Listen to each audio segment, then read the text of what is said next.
네, 안녕하세요. 김용훈 노무사입니다. 오늘은 정리해고, 이렇게 교영상 이유에 해고라고 하죠. 교영상 이유에 의한 해고에 대해서 판례를 소개해드리도록 하겠습니다. 굉장히 이제 현대사에서는 아픈 사건이었고, 이 당사 입장에서도 아직까지도 이제 아픔이 사라지지 않는 유지가 되고 있는 그런 사건이었습니다. 사용자동사 사건이 있는데요. 요 사건의 어떤 경영진이 부실 경영을 한 겁니다. 그래서 정리해고를 했는데 이때 정리해고가 긴박한 경영사 필요가 있는 거냐 요게 다퉈졌고요. 그 다음에 인원을 좀 처음에는 많이 정리해고 하려고 계획을 했다가 노동조합에서 이제 파업을 하니까 상당히 인원을 줄였습니다.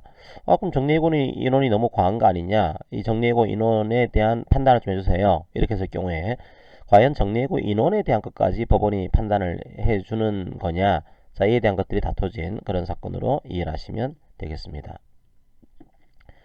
사실관계를 소개해 드리겠습니다. 자, 이 판례는 사실관계를 뭐 장황하게 소개하지는 않겠습니다. 그냥 판례 중심으로, 법리 중심으로 제가 소개를 해 드릴게요.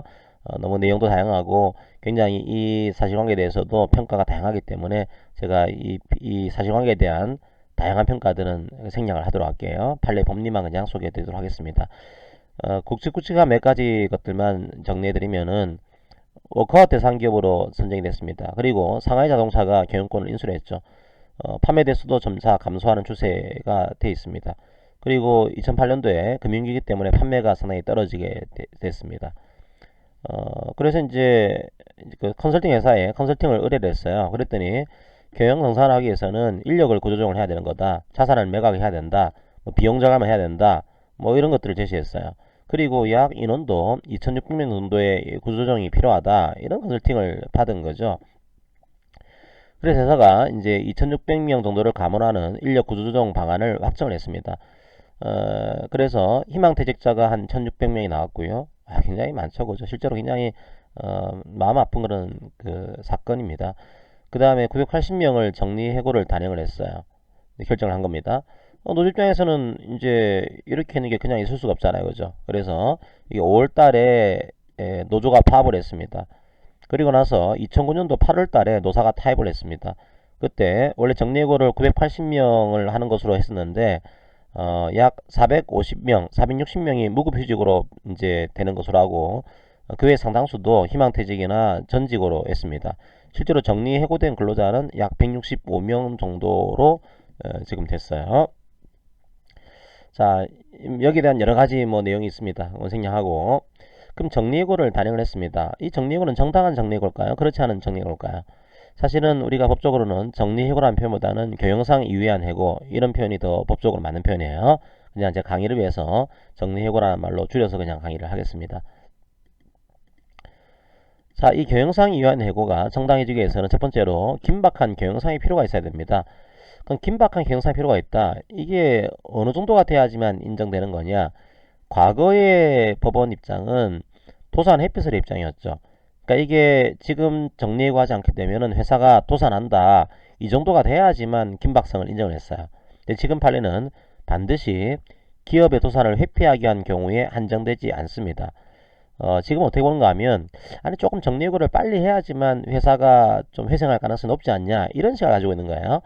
당장 기업 도산을 하지 않더라도 장래에 올 수도 있는 위기에 미리 대처하기 위해서 인원 감축이 객관적으로 필요한 경우도 포함됩니다. 물론 인원 감축은 객관적으로 봐서 합리성이 있어야 돼요. 자, 이 경우라고 한다면 조금 그 기업 도산까지 가는 정도가 아니더라도 좀 앞단계에서 정리해고 하는 것도 긴박성을 인정해 주겠습니다.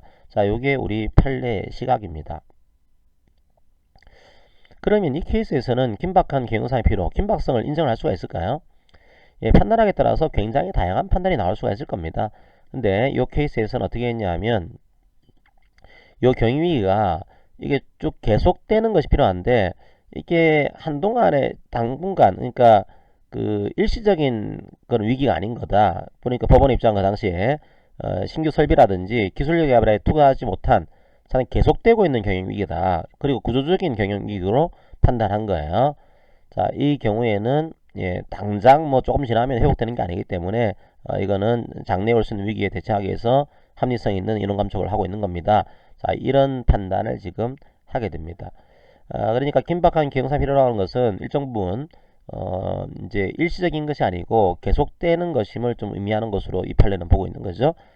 이 케이스는 경영상 필요가 있는 것으로 판단한 그런 케이스입니다. 여러 가지 논란이 많은 판례지만 이 판례에서는 뭐 그렇게 판단한 것으로 이해하시기 바랍니다.